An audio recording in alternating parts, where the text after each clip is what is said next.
get started. Thank you all so much for joining. This is amazing turnouts. We've got a really good group of people spanning the entire age range from K-3 up to lifelong learning. Not the people themselves, where they work.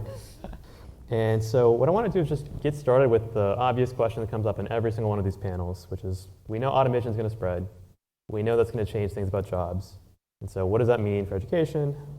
And the things I think are interesting here that I want to focus on are, is it going to be predictable? And what does that mean for how we prepare our kids? So I'm just going to open it up. I'll start by saying it's not going to be predictable. Whenever there's a technology jump, there's always unexplained side effects. So just one of my favorite examples is when the train was invented. Everyone said, oh, the horse is going away. There'll be no more horses because we'll have trains. But what actually happened with trains is they replaced the place where people would go at the day-to-day inn, where it was a horse ride apart. But where they needed horses was to get the luggage from the train to the hotel. There's a whole new ecosystem of how people moved, and it actually required more horses in the beginning. I think these kind of stories, we got to remember that we don't understand the changes that we're making technologically, and we don't understand the side effects. So I'd say unpredictable. Yeah, I'll just... Sure. John, you want to go? Sure, I'm John Behrens. I'm the Vice President of AI Product Development at Pearson. Yeah, I'm Mark Angel. I'm the CEO of Amira Learning and formerly the Chief Technology Officer at Renaissance Learning. I'm Emily Sands. I lead data science and data engineering at Coursera. I'm Angela Baum, the head of Silicon Valley R&D Center at TL Education Group. And I'm Sean Fahey. I lead the data science team at 2U.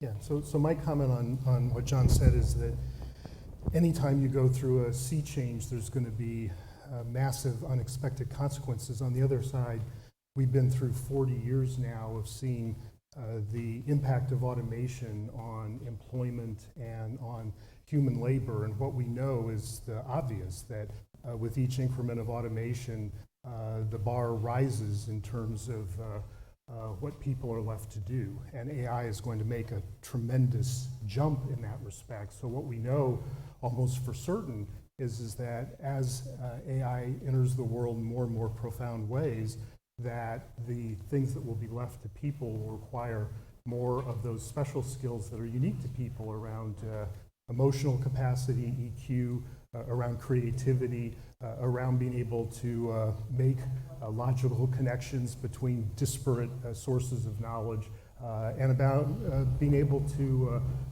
really handle the kinds of jobs that are already going to begging in the world. And I think on this question of how do you prepare for that, in my mind, adaptation is the one thing that we know we want people to be able to do. We can't predict the changes. We know changes are coming. Jobs that were stable and were good jobs are going to go away. Jobs that we've never heard of and have no idea what the job description of are going to come in the future. And so the best thing that we can do for our kids or for any future generation is to make sure that they, first of all, accept change as inevitable. It's not something we can fight against. It's not something where we can go back to an era where you can assume things are going to stay status quo.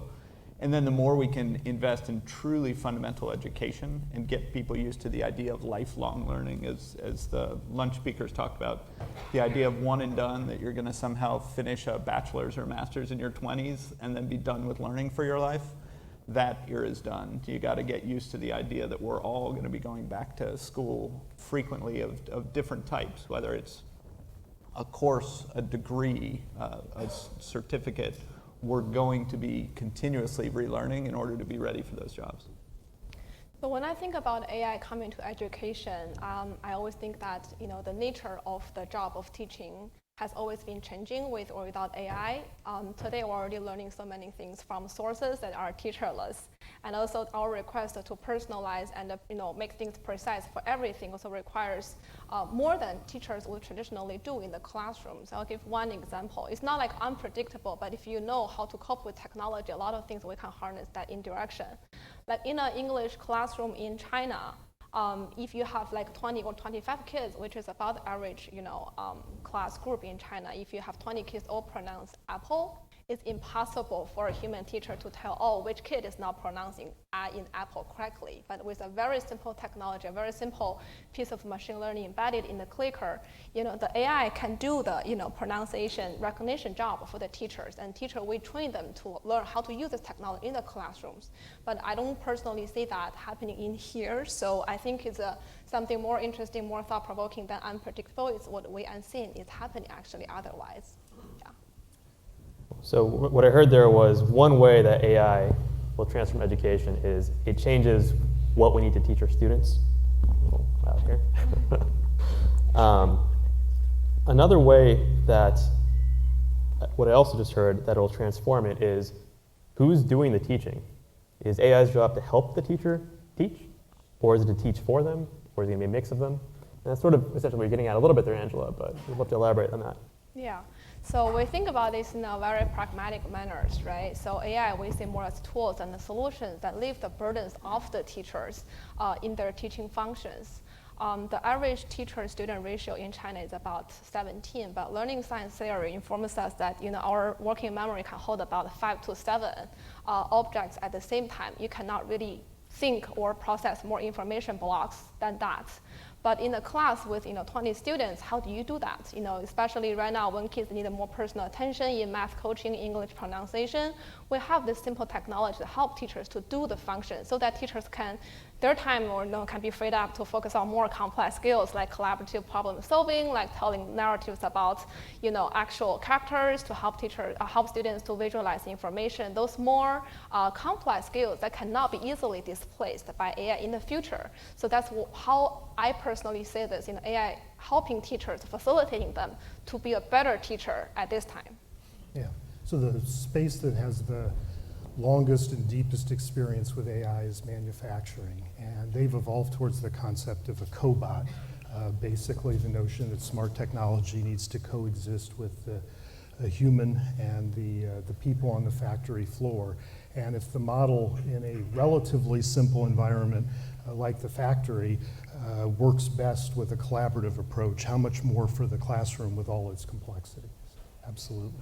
And I think we see across industries that AI tends to automate portions of work, tasks within jobs, but not entire jobs themselves. And I think we're seeing the same in teaching. For example, in the Coursera context, AI can help students find the right content to reach their goals, but there's still room for a counselor, for example, to help students make really high-stakes decisions. Or AI can predict when students need additional support and serve them automated triggered interventions to get them back on track in many cases. But in a small number of cases, it requires more involved human judgment. And so I think, just as in a range of industries, AI isn't automating whole jobs, it's automating tasks and leaving what is innately unique to humans, that judgment piece for the humans to do. I think we're seeing the same thing in the teaching context. So Mark, you mentioned manufacturing, for example, is often on the cutting edge of this.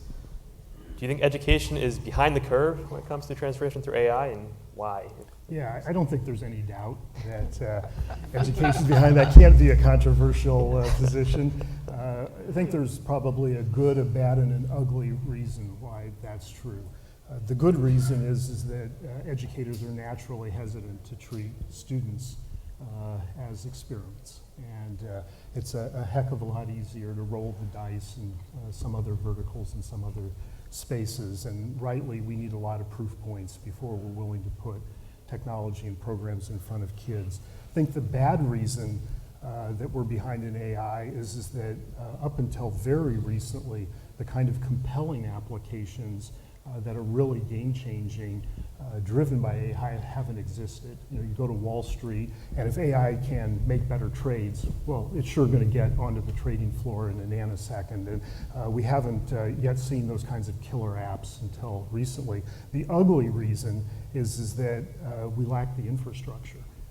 We still go to Amira, we still go to large urban schools where we have to provide the hardware and where the internet connectivity is a struggle. And for sure, AI applications tend to be hungry for infrastructure.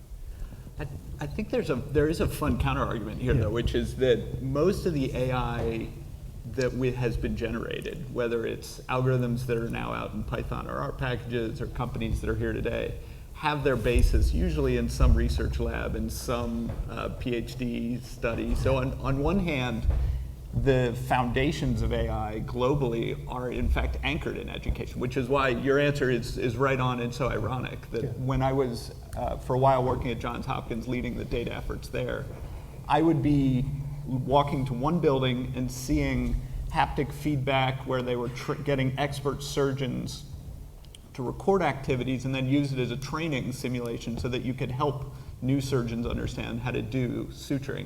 And then literally I would walk back and have conversations about how to get paper records out of file cabinets, about how to migrate some database from Access to anything else, right? And so you have this really interesting dichotomy between cutting edge technology on one hand, but it hasn't gotten into the business, at least in higher ed, which is where my current experience is. Yeah. The business of education definitely has room for improvement. Yeah, well, I'm kind of happy it hasn't gotten too far along. From a certain perspective, which is we need to think clearly about what we mean when we say education. So do we mean K to 4? Do we mean 4 to 10? Do we mean graduate school? In those different situations, there's different risk profiles for how people interact with machines. There's also a different need profile in terms of human need versus machine interaction and what's appropriate in the ecosystem. So I think education is conservative, especially in the younger ages. I think the real opportunity, and we're going to see a lot of, and we have seen most of the work happen in higher ed, not only because of the risk profile is different, people are adults, they can manage their interactions, and the emotional need is lower. So machines in the factory, it's great, they're going to generate data and they're not going to have any emotional needs. However, in education, most of the individuals right now generate a lot less data, and the younger they get have stronger emotional needs. So we have to balance out, what do we mean by education? What do we mean by learning? I tell my data science teams, no one's ever stayed in college because a machine told them they believe in them. And that's why many people do stay in college. I think an obvious barrier is that a lot of education is still happening offline, and in terms of you gather data, clean data, get data back in the feedback loop, that takes a much longer cycle than e-commerce or online trading or stuff like that. For TL, for example, like we have, I'm just using TAL as an example.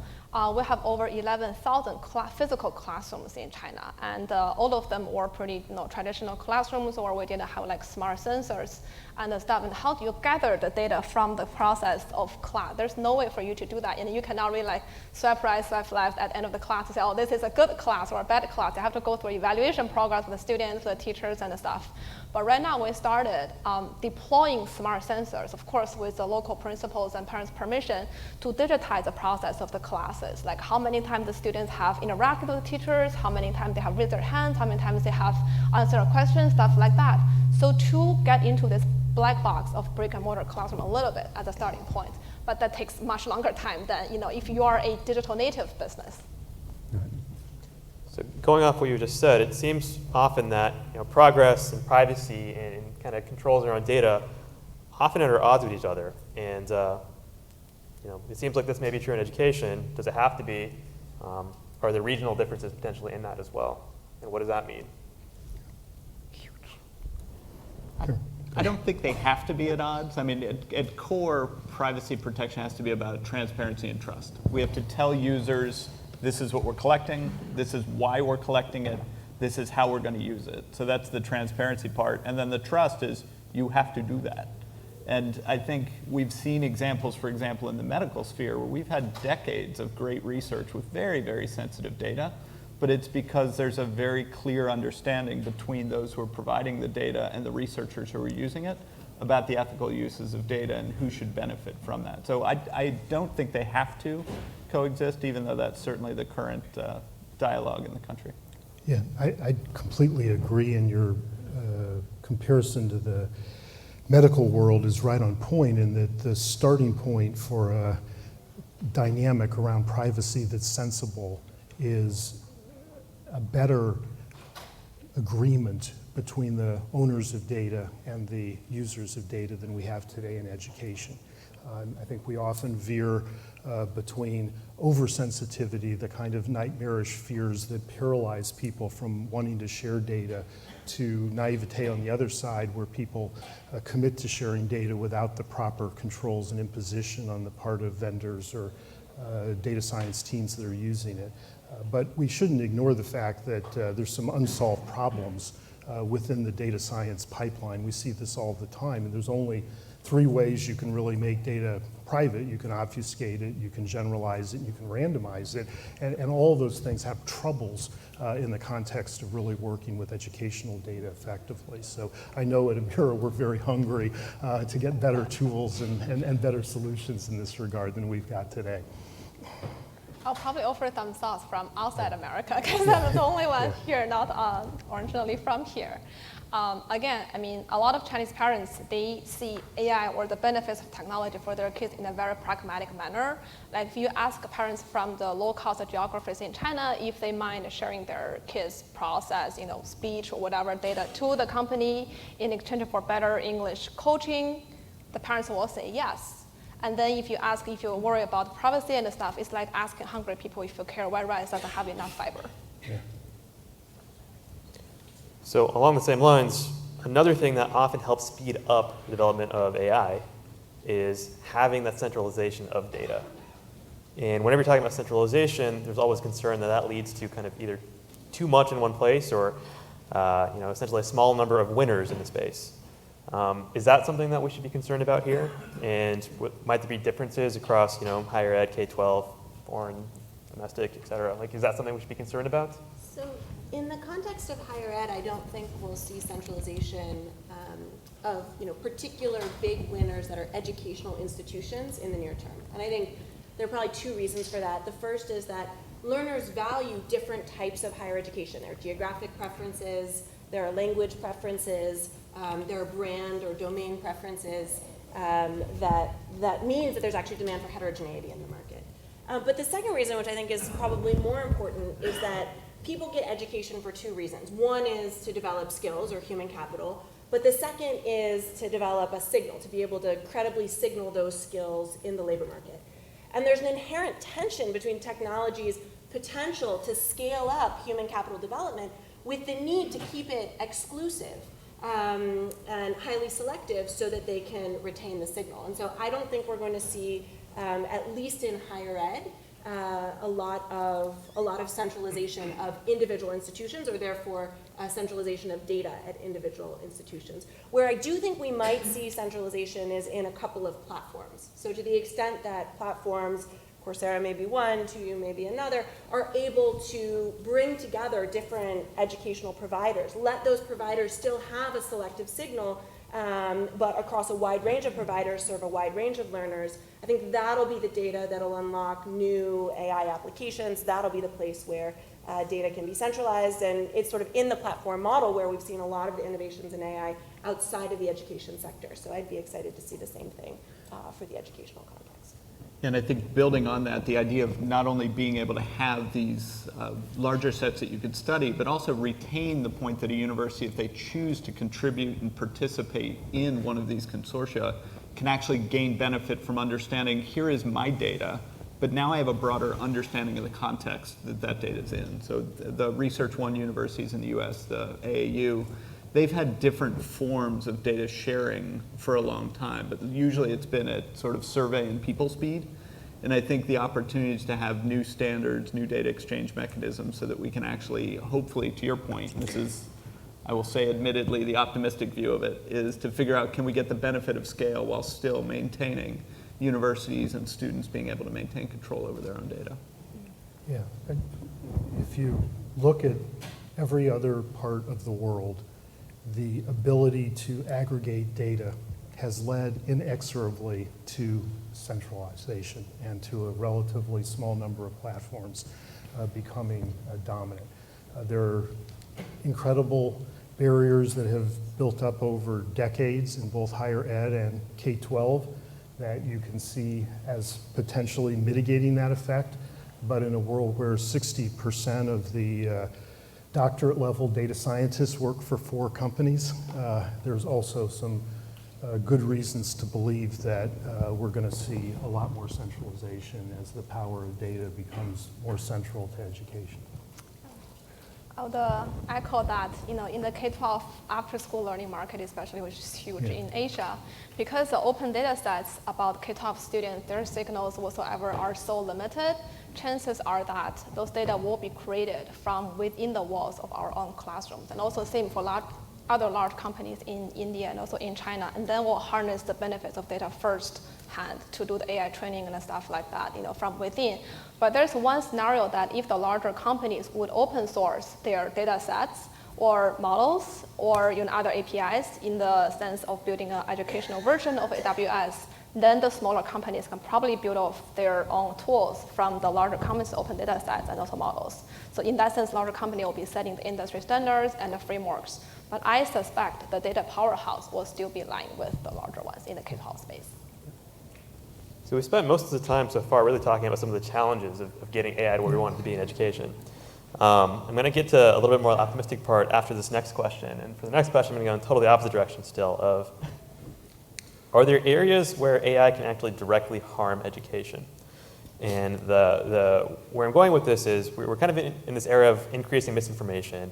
And AI is also helping develop sort of false assets like fake images, fake videos. It's harder and harder to tell the difference between what's real and what's fake. What does that mean for education?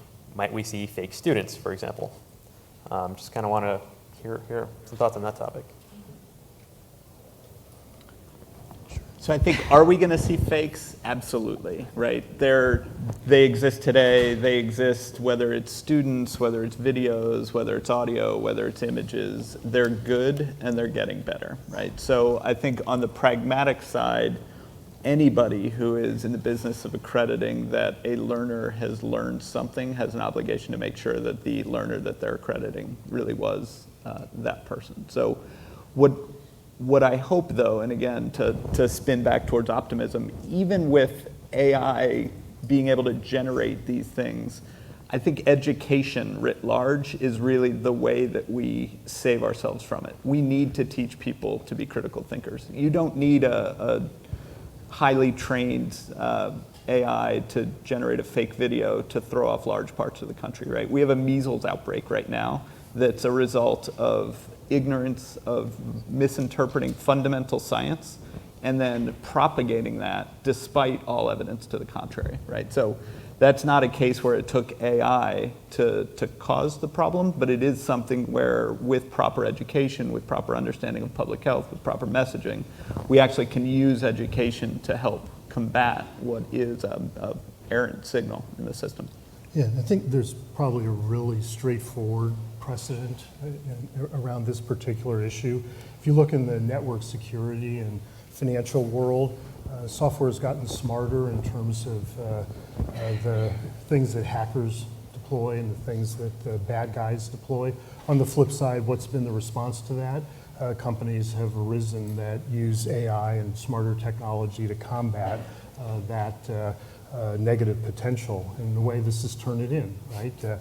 Your company, whenever you start to get cheating and you start to get people circumventing a system, you can invent the counter spy, the alternative kind of approach that combats that. And I think that'll be what plays out. We'll continue to see more and more fugazis in the world, and then we'll continue to evolve better tools to spot and detect those fakes and root them out of the system.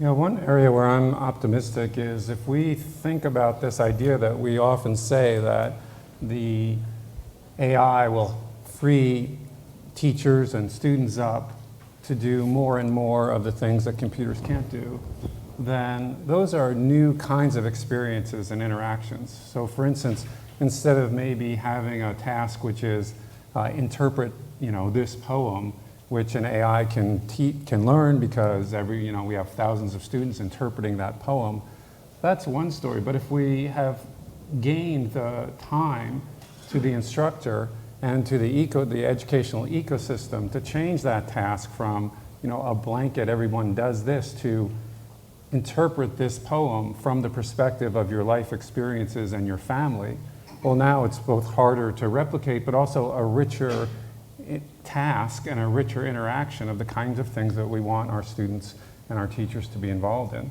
So again, as we create these new AI capabilities, it will open the opportunity for different kinds of interactions, and that's where we're going to see a shift toward making it harder and harder to follow that, to the degree that we bring more and more of the enabling of the human through the AI. Yeah, I think the production of those new interactions in terms of the way of learning and also the content will be a huge new challenge for both schools and also the larger companies. Like right now still, I mean, I see a dramatic difference between Chinese math and also US math. Like in Chinese math, this time, they still have a huge focus on math calculation and on computing, and everything is formula based. Like why in the era of AI and computers where the machines can do a much better job than human brains, we still have the kids memorize all the formulas? Why can't they just bring a cheat sheet or bring a Google if they know how to work with Google at the top? Because they will not be required to calculate by formula after they get into the job market. But what other content do we have to teach the new math to kids? Like what are the responsibility for larger companies or for the schools? That's a huge challenge. Yeah, I think that's another lesson of the technology revolutions is whenever there's new technologies, the first thing we do is we do the old things with the new technologies, and it takes a while to start rethinking. Yeah. So there's real opportunity there.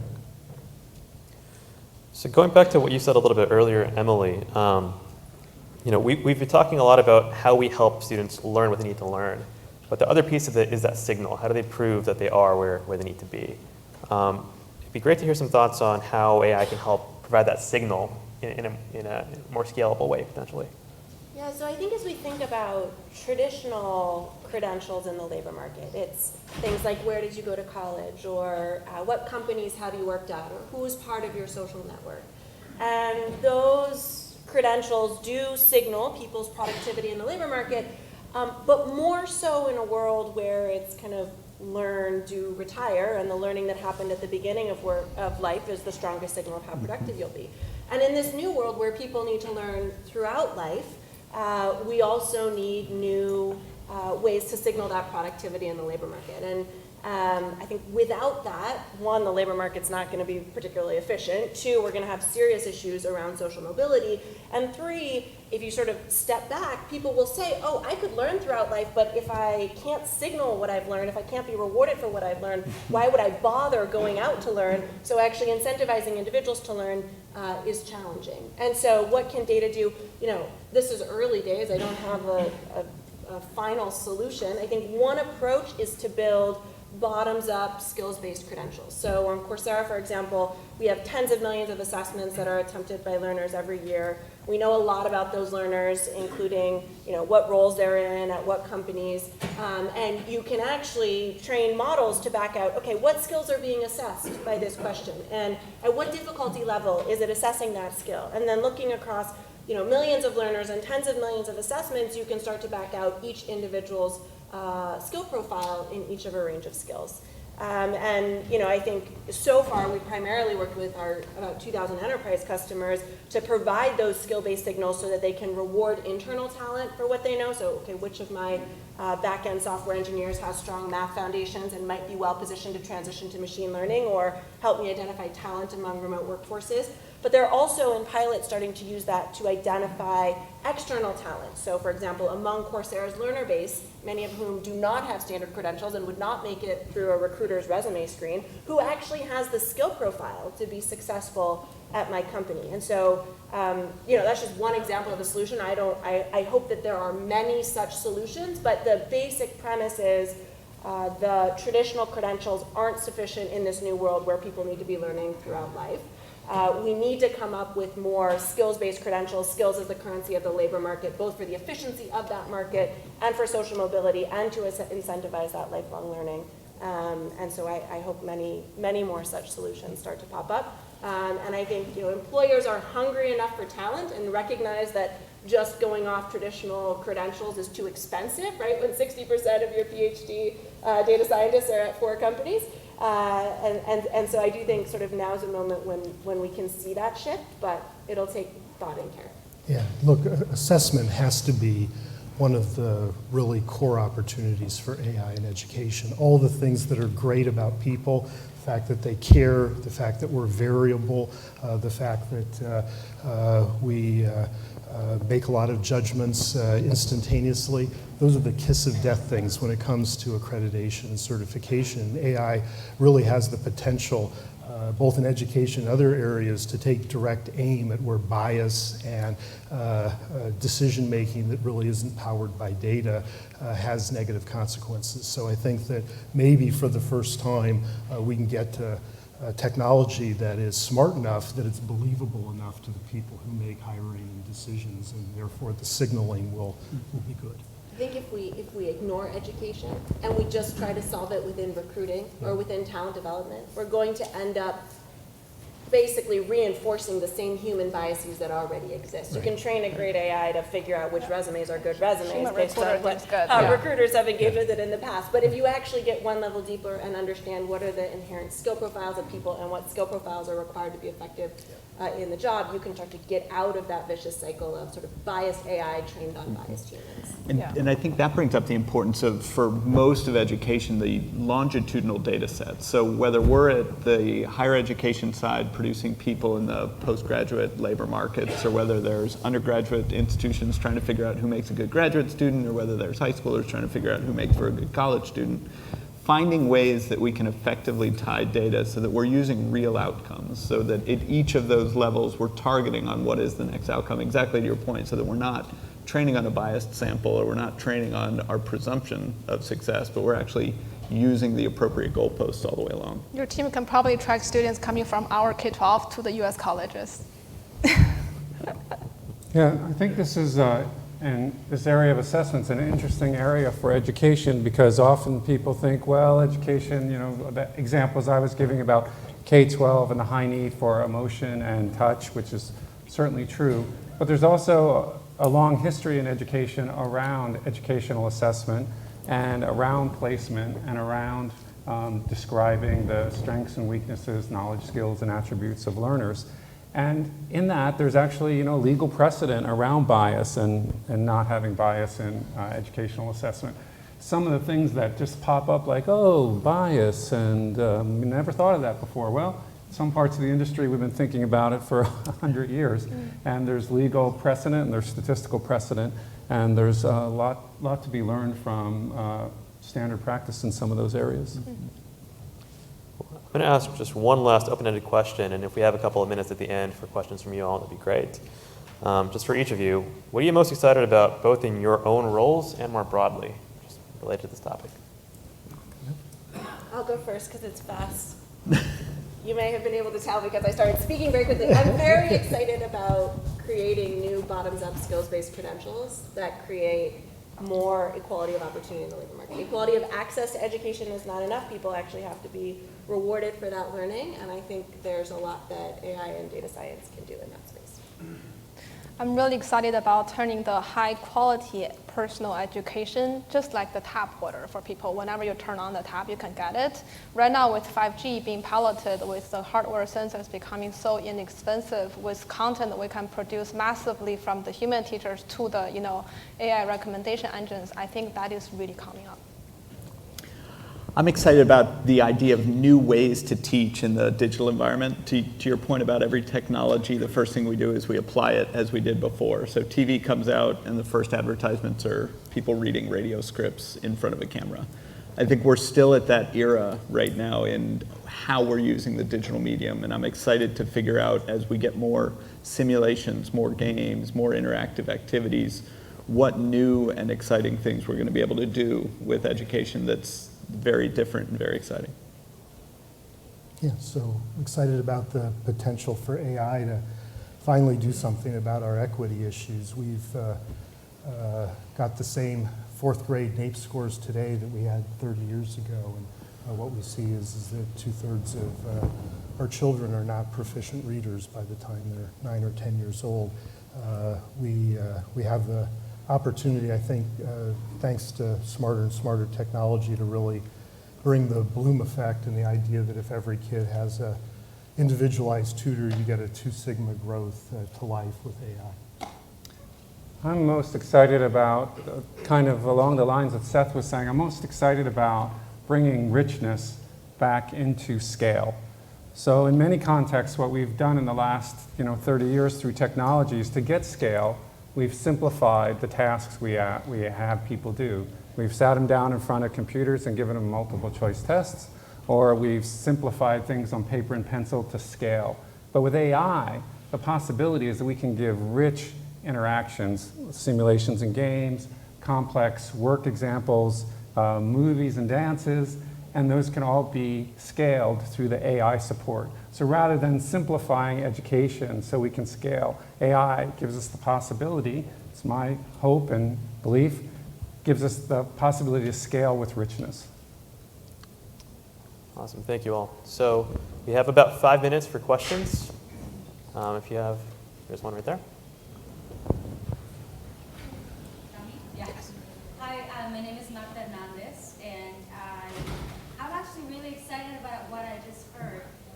Earlier, as I was grabbing lunch, I was asked twice when food was coming. And so going back into bias, I teach unbiased and privileged training. And in my last training, I asked a group of 40 construction workers how many of them felt like school was for them. And no one raised their hand. And the answer was, this is why I'm in construction. And to go back into thinking that bottoms-up skill-based learning is essentially where we're leading, particularly given where the economics and the demographics of this country are headed, that I'm really excited about that. But my question is around culture and identifying specifically people who have been traditionally in survival. How do you support those individuals to understand learning differently than it was presented to them back then when I had to sit and watch you teach something to them? First of all, I'm sorry that somebody asked you when the food was coming. Okay. People constantly think I'm a recruiter, not a hiring manager, so I'm with you. I don't know that there is a one-size-fits-all or easy solution. But I think that reaching people where they are with the message they need to hear is actually something that AI is uniquely positioned to do, right? So people on stage have been alluding to the fact that, like, the first movie was filming a play on stage, and the first MOOC was filming an instructor in the classroom, and there's a whole set of things that this new medium allows us to do beyond just scale that we haven't yet fully realized. And I think one of those is personalized, just-in-time nudges and interventions to support people and get them back on track. And some of those are pedagogical, recommending the right review material, et cetera, but many of them are behavioral. So emphasizing how it does align with their personal goals, or social proof that people like them have been successful in this domain. And we have an adaptive intervention system on Coursera where we see very heterogeneous treatment effects for those types of nudges. They work really well for some people, much more so than others. In particular, they work really well for people from traditionally disadvantaged backgrounds, just telling them that people like them have been successful in the domain. So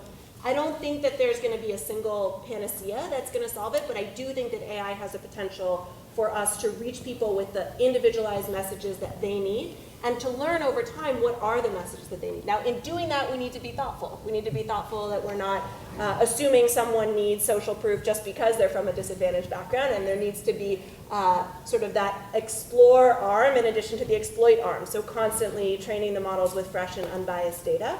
But I think there's a ton of potential for AI to at least make progress in that direction. I think that the people building the AI need to be themselves diverse and from diverse backgrounds in order to ideate and come up with sort of the initial ideas, and to make sure that they're looking at the right transparency metrics sort of to guide us in a healthy direction. Probably take one more question, if there is one. Right here. Yep. Yeah, there you go. Hi there. Hi. I'm Salian from Gleek. I use machine learning to make us more human, and I do it through 5-minute interventions. I drop students into workplace situations and see how they practice human skills through a K-12 accredited system. Because the analytics that I get shows me exactly the patterns of the type of students from a really young age, and the types of jobs coming down in the future that need these human skills. So I'm purely looking at soft skills. And I have a lot of recruitment companies wanting that data, because already you have the recruitment, it's that big conversation about students not being ready, and they can see from the simulation, you can actually see a 14-year-old or a 15-year-old, how they're performing. What are the ethics around all of that? Because for all of you in education, you're seeing the patterns of really interesting information, and you're actually seeing the conversation happening siloed outside, and you're holding data with these patterns. So I'm super curious about how you feel about I'll just say the ethics begin with transparency. If you are using someone's data, the ethics begin with making sure that they understand the use you're going to put it to and that they have permissioned it. I don't necessarily believe there's any right or wrong about the reuse of data to create value, but you're clearly wrong if you are monetizing or in other ways disseminating data, and the people who created that data for you haven't given you absolute permission to do it. The other thing I'd say is that in all of our professions, there is a group or groups or commissions who are working on exactly these questions. So what I would do is find that group that's been most thoughtful for the longest time about appropriate use of data, whether it's the Department of Education or something else, because the guidance that they can give a lot of times is excellent and very helpful in figuring out where are the bright lines of yes and no, and what do you need to stay away from. Yeah. The internal compliance group is drafting rules and the frameworks around that as we're building out technology and our products at the first front. So it's a parallel process. Yeah. All right, we're at time. Thank you all so much.